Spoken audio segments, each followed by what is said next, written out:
Boa noite, pessoal. A gente vai dar continuidade agora à aula de fisiologia. Eu tava falando como parar uma hemorragia nasal, tá? Aguardar um pouquinho o pessoal voltar pra gente continuar. Então, vamos esperar o pessoal voltar aí. Boa noite novamente, gente. Então, eu acabei me empolgando aqui na explicação e não vi que o tempo de transmissão estava acabando, né? Que seria de 1 hora. Eu acabei me empolgando, quando eu vi já foi transmissão encerrada. Eu também. Então, Tatiana Gouveia, aula de fisiologia, tá? A gente tá falando sobre o sistema respiratório, exatamente nesse momento, sobre como parar a hemorragia nasal. Então, a live anterior, né, como só são 1 hora que o Instagram permite de vídeo, eu acabei me empolgando aqui na explicação e não vi quando ele sinalizou que faltavam 30 segundos, tá? Então, dando continuidade, a gente tava falando, né, como parar a hemorragia. Então, a gente faz o quê? Fecha o nariz, senta, né, na posição normal, não levantar a cabeça, porque senão o sangramento ele vai para a região da garganta e você pode asfixiar por isso. Que bom, Edja. Ela tá dizendo que não é aluna, mas a aula está top. Que bom, fico feliz que tá gostando. Então, você não levanta a cabeça, você mantém a postura, pode até baixar um pouquinho a cabeça, mas é importante que você faça pressão no nariz, coloque gelo, tá? Durante 5 minutos. Após 5 minutos você tira a pressão e permanece com gelo ainda por 10 a 15 minutos, que é para que você impeça que a vascularização ela siga normal, tá? Então o gelo ele vai diminuir ali o fluxo sanguíneo, favorecendo a formação do coágulo. Então, deixa eu ver onde a gente parou. Então, quando passar os 15 minutos, você passou 5 minutos, tirou a mão, passou 10 a 15, tirou o gelo, se o nariz ainda estiver sangrando, apertar durante mais 10 minutos, tá? Boa noite, Grace, seja bem-vinda, Ana Laura, Aninha, Arthur. Então, se liberou o nariz novamente e mesmo assim o sangramento continuar, aí é necessário que vocês levarem essa pessoa ou você mesmo, né, se for o caso, até o serviço de saúde, tá? É necessário você buscar uma ajuda médica, porque aí o comprometimento, né, o que a pancada, ou seja lá o que levou vocês a ter esse sangramento, é um pouco mais grave. Tainá, boa noite. Tainá, nossa funcionária da Santa Emília de Radar. Então, quando os primeiros socorros simples não param a hemorragia nasal, o médico pode tratar o problema e aí, né, verificar exatamente qual foi a gravidade da lesão para que você pare esse sangramento. Você não vai poder ficar sangrando o tempo todo, né? E dependendo da situação, até sendo um caso de sutura, tá? Coisa do tipo. Mas aí a avaliação médica é que vai determinar isso aí, tá bom? Então, gente, com essa parte de como sangrar a hemorragia, a gente encerra a nossa aula de sistema respiratório, tá? Hoje eu complementei o que a gente estava falando ontem sobre o cigarro eletrônico, né? Eu tinha falado sobre os malefícios do cigarro comum, e aí alguém, eu não lembro agora se foi o Jonas, não lembro quem foi que comentou a respeito de cigarros eletrônicos, que eu tinha até esquecido, mas aí eu complementei na aula de hoje, tá, com a informação, e coloquei aqui falando um pouquinho mais sobre o sistema respiratório, no caso doenças como a asma, e um procedimento, né, de primeiros socorros que seria parar uma hemorragia, que a gente pode, né, ter uma situação de ter um sangramento nasal, não só o sangramento, mas uma pancada, algo um pouco mais forte que faça com que a gente chegue a um nível de hemorragia, então saber como parar esse sangramento aí, tá bom? Então eu vou abrir agora a aula de sistema circulatório, certo? Alguma dúvida, gente, sobre sistema respiratório dentro do que a gente já viu?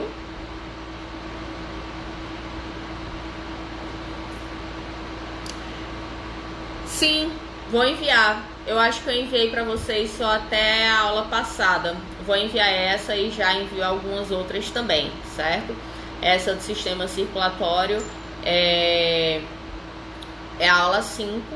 Eu realmente não enviei para vocês, eu enviei só até a aula 4, tá? Foi um erro meu, eu acabei esquecendo, enviei alguns materiais hoje para as alunas de estética, e aí esqueci que eu ia entrar hoje na aula 5 e depois, quando terminar a aula aqui, entre o intervalo de uma aula e outra, eu já envio para vocês, tá bom? Então vamos lá, sistema circulatório, né? Tem um videozinho, tá? Eu até procurei ele no YouTube, que é onde eu baixo os vídeos para mostrar para vocês. Então eu enviei para o e-mail da turma, Gerlúcia. Eu sempre envio para o e-mail da turma. Então esse videozinho falando um pouquinho sobre o sangue e a composição e a função do sangue. E como falta pouco tempo para finalizar nossa aula, falta meia hora. Isso, falta meia hora, então dá para mostrar para vocês, tá? Esse videozinho é curtinho, como ele não tá mais disponível no YouTube, pelo menos eu não achei, tá? Eu vou passar aqui pra gente poder continuar, certo? Com a explicação, na verdade começar. Então é um vídeo antigo, tá? Mas dentro dos quais eu procurei, eu achei esse o mais legal, assim, mais explicativo, tá bom? Então eu vou sair aqui da frente da tela e vocês vão acompanhando, tá? Pelo Data Show, e o áudio vocês vão estar conseguindo escutar, ok? Afastar aqui.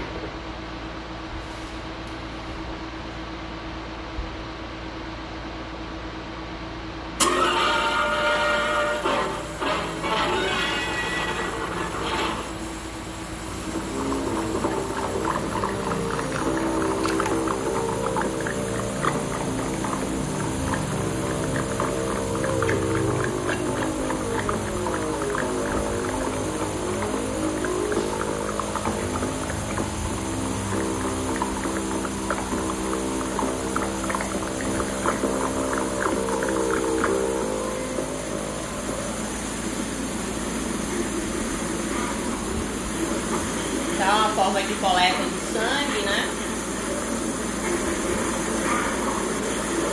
Coloca ali o torniquete para poder fazer a coleta. Sangue. Normalmente, apenas uns 6 litros circulam no corpo de um adulto, mas ele é essencial à vida. Boa noite, Felipe. Boa noite, Alana. Seja bem-vinda, Alana. É egressa de enfermagem. Podemos descrever o sangue como o agente que leva oxigênio e nutrientes aos tecidos do corpo, retirando deles o dióxido de carbono e outros resíduos. Ou podemos descrevê-lo como um fluido que contém diferentes tipos de células em suspensão.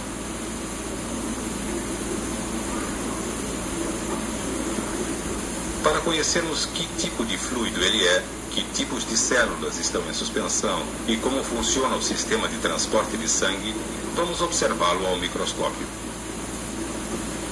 A gente vai ver as células que tem no sangue, tá? As células dos glóbulos vermelhos, as células brancas, são o sistema imunológico. A parte líquida chama-se plasma. Ele compõe aproximadamente 55% do sangue. O restante é composto por 3 tipos de células. As mais numerosas são os glóbulos vermelhos, ou eritrócitos, responsáveis pela cor avermelhada do sangue. Eles contêm hemoglobina, um pigmento proteico vermelho. Em 1 milímetro cúbico de sangue, há de 4,5 a 6 milhões de glóbulos vermelhos. Estes eritrócitos têm a forma de um disco, com uma leve depressão no centro. Podemos ver isso mais claramente nesta fotomicrografia eletrônica. Um eritrócito humano maduro não possui núcleo. Seu diâmetro é de 8 milésimos de milímetro. 8 micrômetros e sua espessura é de 2 a 3 micrômetros. A principal tarefa dos eritrócitos é levar oxigênio a todas as células do corpo. Na hemoglobina, um complexo ferroso denominado heme forma com o oxigênio dos pulmões uma ligação instável, passando o oxigênio às células. Foi o que a gente explicou ontem. Um eritrócito vive em média 120 dias. A cada segundo, aproximadamente 2 milhões dessas células são destruídas e substituídas por novas. Os glóbulos brancos ou leucócitos são o segundo tipo de células sanguíneas. Para cada leucócito, há 600 eritrócitos. Esta célula, de forma irregular, é um glóbulo branco. Ana Maria e Lidiane, boa noite. Variam em forma. Estas duas células maiores são glóbulos brancos. Glóbulos brancos a gente tem alguns tipos deles. Enquanto os glóbulos vermelhos correm nestes capilares, observamos vários glóbulos brancos passando lenta e vagarosamente. Bem É devagarzinho. um comportamento típico. Ao contrário dos glóbulos vermelhos, os glóbulos brancos podem passar através das paredes de pequenos vasos sanguíneos, chegando até os tecidos. É O necessário glóbulo isso. branco tem um diâmetro de aproximadamente 10 milésimos de milímetro, ou 10 micrômetros. É necessário atravessar Há 5 os tipos de vasos leucócitos. pela questão da defesa. 3 deles são chamados granulócitos e parecem pertencer à mesma família. Os 3 possuem citoplasma bastante granulado. Os A célula de glóbulos defesa. brancos são capazes de mudar sua forma e de movimentar-se como uma ameba. Os movimentos por pseudópodes. Lembra que a gente falou em biologia Uma de suas básica? características é a capacidade de localizar e ingerir partículas de alimentos. Boa noite, Gilmário. Nesta demonstração, um glóbulo branco está ingerindo células de levedura. É assim que essas células ingerem e destroem bactérias e outros micro-organismos nocivos que possam invadir o corpo. Então, ó, englobando por Os glóbulos pseudópodes. brancos formam a linha de frente de defesa do corpo humano. Eles não apenas destroem bactérias, mas também produzem anticorpos e auxiliam na cicatrização de ferimentos. Aí ele está fazendo fagocitose, tá, gente? Ele está 1 milímetro fagocitando. cúbico de sangue contém A aproximadamente levedura. 8 a 10 mil leucócitos. Em qualquer região infectada ou lesada, os glóbulos brancos se concentrarão em grande quantidade, contribuindo para a formação de pus. Um aumento no número de glóbulos brancos é indicação de algum problema fisiológico.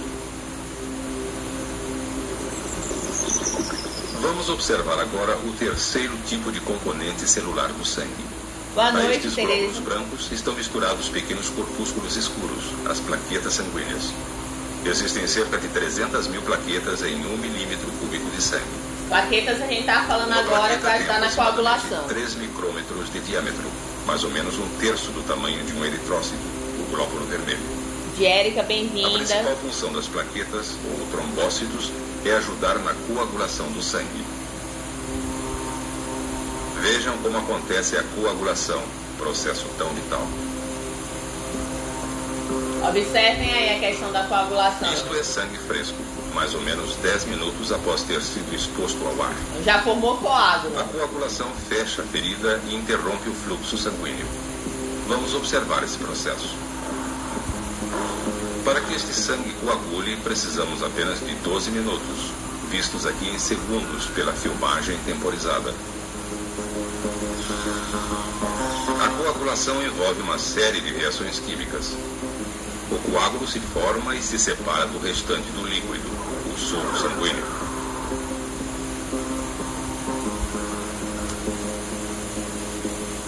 Vamos examinar o sangue coagulado.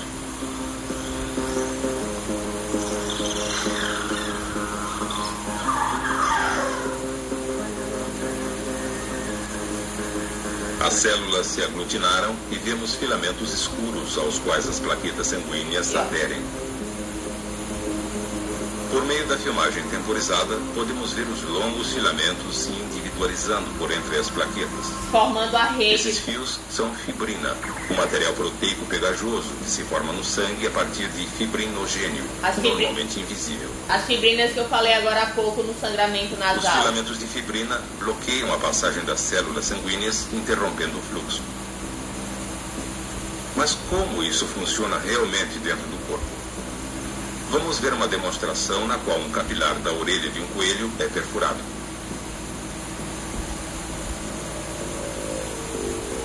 Perfurou, vai ter o sangramento. Quase que instantaneamente começa o reparo. As plaquetas do sangue se dirigem ao ponto danificado. Formam-se filamentos de fibrina. Aí vai formar a rede onde as plaquetas vão ficar presas. Os glóbulos presas. vermelhos começam a se aglutinar. O fluxo começa a diminuir. O sangue está coagulando. Em 10 ou 15 minutos, o sangramento estará contido e o fluxo capilar normal. Em uma fotomicrografia eletrônica, o sangue coagulado assemelha-se a leite coalhado. A coagulação é uma das diversas e importantes funções dos 3 tipos de células que compõem o sangue. As plaquetas, que auxiliam a coagulação sanguínea, os glóbulos vermelhos que transportam oxigênio e os glóbulos brancos que destroem as bactérias. Como as células sanguíneas morrem milhares por segundo, elas precisam ser repostas constantemente. Todas as células sanguíneas se originam nos ossos longos do corpo. A cavidade central de cada um desses ossos é preenchida por medula e vasos sanguíneos atravessam o tecido ósseo. Cada medula óssea. Vamos observar mais de perto. A medula é formada por células indiferenciadas, a partir das quais se desenvolvem os 3 tipos de células sanguíneas. Aqui elas se originam e em uma fotomicrografia eletrônica da medula podemos observar as células recém-formadas.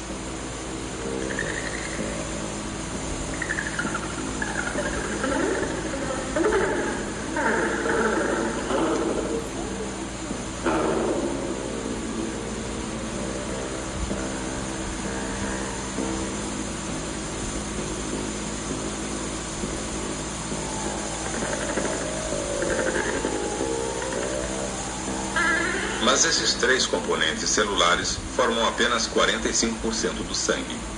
Vamos investigar os outros 55%, o plasma. Primeiro, vamos colocar algumas gotas de um produto químico no sangue, citrato ou oxalato de sódio. Para evitar que Isso irá evitar a coagulação normal.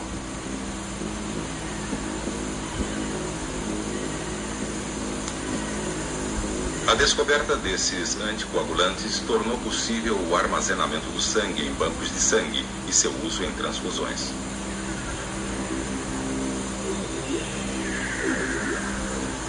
Esse movimento faz lentamente para evitar que as células sejam destruídas. Se a gente pegasse e chacoalhasse, ia destruir as células. Mostra claramente a separação dos componentes sem sua coagulação.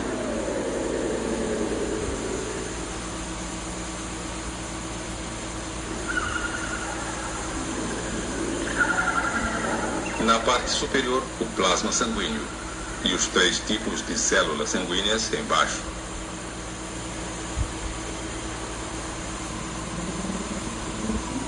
A gente vê que a proporção de glóbulos vermelhos é a maior parte das células. Outro experimento irá demonstrar a diferença entre plasma e soro sanguíneo.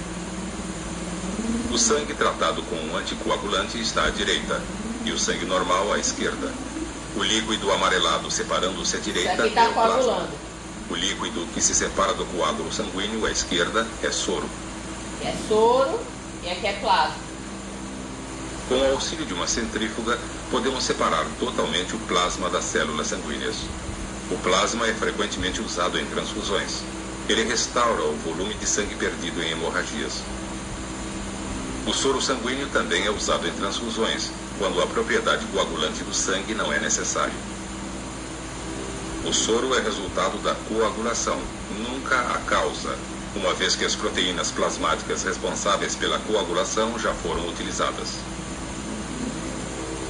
O plasma e os componentes celulares formam o sangue que circula através dos vasos de um aparelho circulatório fechado. Intimamente relacionada ao sangue e suas funções, temos a linfa. A linfa, o líquido amarelado, circula em vasos linfáticos adjacentes aos vasos sanguíneos.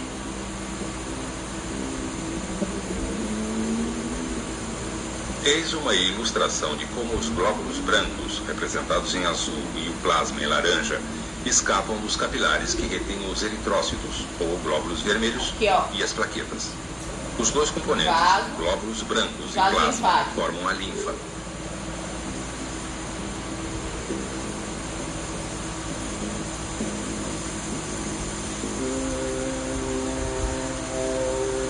No sistema linfático, há válvulas que regulam o fluxo, similares às existentes nas veias.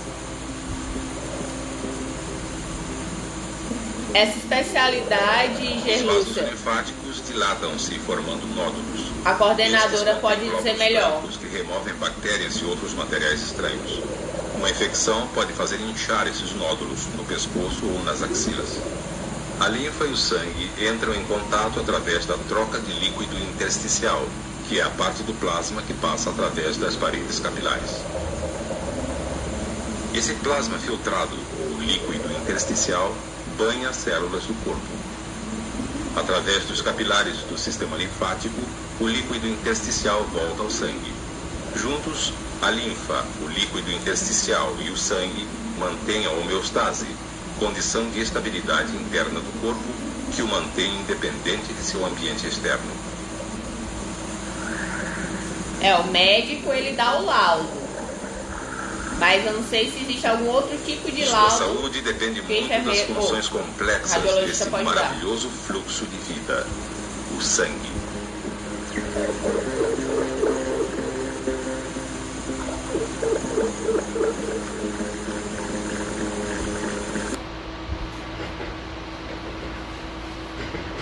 Então, gente, a pergunta da Gerlúcia foi qual a especialização da radiologia que lauda.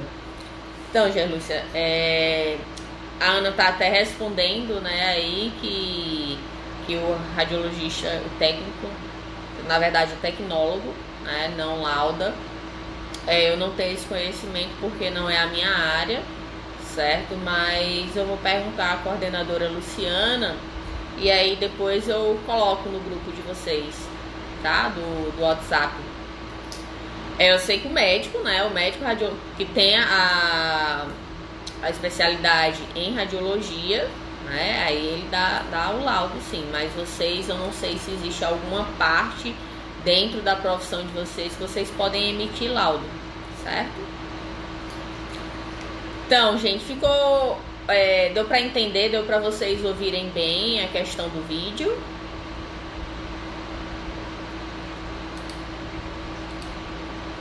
Deu pra entender? Escutar? Deu pra ver bem? Então a gente vai começar. Pronto, beleza. Então vou dar continuidade aqui. Então a gente vai começar a parte agora do sistema circulatório. Então, para quem tem o material... Ah, não, eu não enviei, né? Depois eu envio para vocês. Então, sistema circulatório, ele vai ser responsável pela condução, distribuição e remoção das substâncias dos e para os tecidos do corpo, essencial para a comunicação entre vários tecidos. E a gente vai ter, né, o sistema cardiovascular ou circulatório dividido em sistema sanguíneo e sistema linfático.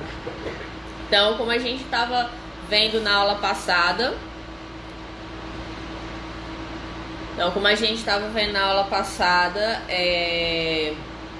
que a gente estava vendo sistema respiratório. Então, que bom que o áudio ficou bom. Então, como a gente estava vendo sistema respiratório, a gente, quando eu estava falando sobre a parte da troca, né, entre os gases no sangue, entre pulmão, coração, corpo, coração, pulmão. Então isso a gente já estava, querendo ou não, falando do sistema circulatório, apesar da gente estar explicando o sistema respiratório. Então, como eu tinha dito desde o primeiro dia de aula, a gente estuda separado os sistemas, mas todos estão intimamente relacionados, principalmente sistema circulatório e respiratório, tá? Por isso que dentro do sistema respiratório a gente já tinha adiantado um pouquinho sobre como funciona a circulação sanguínea. Só que agora, lógico, a gente vai aprofundar mais, onde a gente vai falar sobre a questão dos batimentos do coração, sístole, diástole, a questão das válvulas, a questão do funcionamento do impulso nervoso, tá? O sistema linfático, né? Como que há esses vasos que vão levar as células de defesa até onde elas são necessárias e assim por diante, tá? Então, o sistema sanguíneo e o sistema linfático, eles estão, né, como o vídeo mostrou ali, eles estão bem unidos também.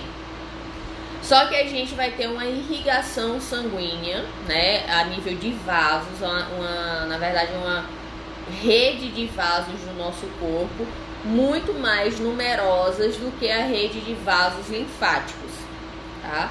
Então, como o vídeo demonstrou, a gente tem células brancas, né, células de defesa do corpo, que elas vão poder atravessar a parede dos vasos sanguíneos e ou do sistema linfático, dos vasos linfáticos para a corrente sanguínea ou vice-versa, tá? Então, o que é que acontece quando a gente tem um ferimento onde não tem um vaso linfático? Então, as células de defesa do nosso corpo, elas vão pegar carona nos nossos vasos sanguíneos até chegar aonde teve aquela lesão, tá? Então, não teria a necessidade da gente ter dois tipos de vasos para todo o corpo, né? Já que as células de defesa, elas podem pegar carona, vamos dizer assim, elas pegam o Uber do sistema sanguíneo, dos vasos sanguíneos, para chegar até onde está sendo necessária ali a ação de defesa do nosso corpo. Eita, Flávia, tá quase acabando a aula, falta 10 minutos. E logo após a gente vai iniciar a aula de educação ambiental com o P6 de estética, tá? Fiquem à vontade para assistir também. Então, sistema sanguíneo. A gente vai ver um, depois a gente vai ver o outro. Então, ele é responsável pelo transporte de substâncias. Ele é composto pelo sangue, pelos vasos sanguíneos e pelo coração. Então, por isso que eu quis mostrar o vídeo antes, né? Porque ele mostrou ali as células, né? Não só apenas as células, mas todos os componentes que a gente vai ter dentro do nosso sangue. As células, que são os glóbulos brancos e os glóbulos vermelhos, a gente vai ter as plaquetas e a gente vai ter a parte líquida também, que seria o plasma. Os nossos vasos, como tem aqui na ilustração, eles são bem numerosos, né, e vão estar por todo o nosso corpo. E o nosso coração, que ele vai funcionar como uma bomba, né, uma bomba onde ele vai estar comprimindo e relaxando para poder fazer com que o sangue ele possa chegar até o restante do nosso corpo. Então, graças à força de contração dos músculos cardíacos, é que a gente tem esse sangue podendo sair do coração com força suficiente para circular pelo nosso corpo. E aí eu até tinha falado ontem em relação a esse bombeamento, né? Quando ele ocorre, os vasos que saem do coração são chamados de artéria, onde eles são muito mais resistentes, né, espessos, justamente para poder aguentar essa pressão que o coração exerce quando ele contrai para poder distribuir o sangue ou para pequena circulação ou para grande circulação. Então, boa noite, Micaela, Rúbia, Crislaine, sejam bem-vindas. Então, o sangue, a gente vai ter ele sendo produzido pela medula óssea, onde vai ter a função de condução e distribuição de substâncias e oxigênio para os tecidos do corpo. Ele vai ser responsável também pela remoção de resíduos, né, como exemplo o CO2 e a ureia. A distribuição de substâncias de oxigênio, ela vai ser feita, no caso, pelo oxigênio, do oxigênio que foi absorvido lá pelos pulmões na inspiração, e a distribuição de substâncias vai ser através da nossa digestão, né, onde a gente absorveu, quebrou ali macromoléculas e micromoléculas. Então, durante o sistema digestório, a gente vai ter a substituição de macromoléculas para micromoléculas absorvíveis, nutrindo assim as nossas células. E as células, elas vão liberar resíduos, né, da respiração celular e do metabolismo da célula também. Então, da respiração celular, a gente vai ter como resultado o CO2, né? E citando aqui como exemplo a ureia, que vai estar podendo ser eliminada também, né, no sangue, e lá nos rins ela vai ser filtrada, esse sangue vai ser filtrado e essa ureia vai ser eliminada desde que a gente esteja saudável e nossos rins estejam funcionando adequadamente. Os componentes, os compostos são compostos, né? O sangue ele é composto por elementos figurados, que são células, plaquetas e o plasma. As células, como a gente já falou, a gente vai ter os glóbulos brancos, os glóbulos vermelhos, que no caso os glóbulos vermelhos ou eritrócitos, eles são responsáveis pelo transporte do oxigênio para as células. Os glóbulos brancos vão ser células de defesa e as plaquetas vão ajudar na coagulação sanguínea. Circula pelo interior dos vasos sanguíneos, que podem ser veias, artérias, arteríolas ou capilares e vênulas também, né? Acabei esquecendo de colocar aí. E é constituído por diversos tipos de células. A gente vai ter a parte sólida e a parte imersa no plasma, que é a parte líquida. Então, deixa eu ver aqui, então, perguntas. Luana Lourenço está perguntando, no caso, quem tem problemas respiratórios teria alguma dessa dificuldade em relação a sístole e diástole?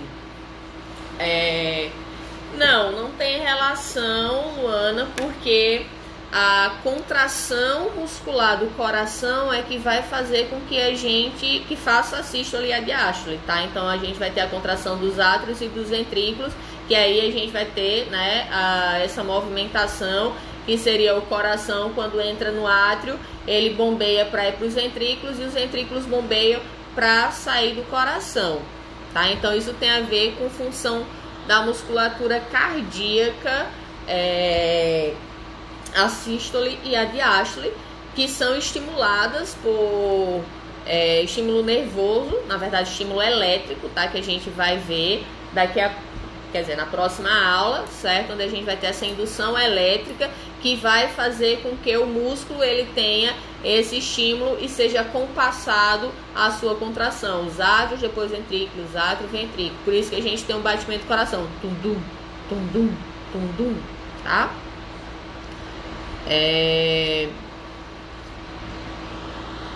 Bom, não tem mais nenhuma pergunta. Então, gente, deu para entender um pouquinho desse início do sistema circulatório. Deu para entender, ficou claro a aula do sistema respiratório. Se vocês tiverem alguma pergunta, a gente tem 4 minutinhos de aula ainda. E aí na próxima aula, como eu disse, eu já vou enviar o material para vocês. Na próxima aula a gente vai continuar com o sistema circulatório. Reciclou, foi, Laninha? Então, eu acho que você teve aula no P2, né, ou no P3 de Fisiologia. Laninha tá no P9 de Enfermagem agora. Então, deu uma boa revisada. Então, Ana Lúcia, então deu para entender. Beleza, se tiverem alguma dúvida, tá? A gente tá encerrando a aula. Eu vou ter a próxima aula agora. Vou mandar o material, terminando a aula eu envio. Jéssica Alves, boa noite. Súlia, seja bem-vinda, Su. Então, gente, nos encontramos na próxima semana, tá? Na terça e na quarta-feira, com as aulas de fisiologia. Não sei se vocês estão acompanhando aí os decretos que estão sendo divulgados, né? Sendo colocados aí, tanto a nível de município, estado e a nível nacional, tá? Então, a nível estadual, na verdade, a nível municipal, sai um decreto hoje em relação às aulas presenciais, né? Que elas estão suspensas por decreto, tá? Então, a gente vai ficar ainda por um tempo tendo as aulas virtuais, né? Cada professor ele vai ter a sua dinâmica para poder passar o conteúdo. Infelizmente, é algo que está acima da gente, né? A gente está vivendo uma pandemia agora. A questão da quarentena é extremamente importante, o isolamento. Então, que vocês possam se cuidar, que vocês tenham... Só saiam de casa quando realmente for necessário, né? Quem não foi dispensado de trabalho, então vá, mas tenham cuidado. Se possível, utilizem álcool em gel. Sei que está difícil no comércio, né? A aquisição, porque infelizmente muitas pessoas só pensam no consumo, né? Na valorização, na verdade, no capitalismo. E aí estão superfaturando o valor do álcool. Boa noite, Lenilde, coordenadora de enfermagem, seja bem-vinda. Então, a gente está terminando aqui nossa aula. Estou só me despedindo dos alunos para iniciar a aula de educação ambiental com PCs de estética. Então, caso você não tenha acesso ao álcool em gel, a lavagem das mãos é eficiente, tá, gente?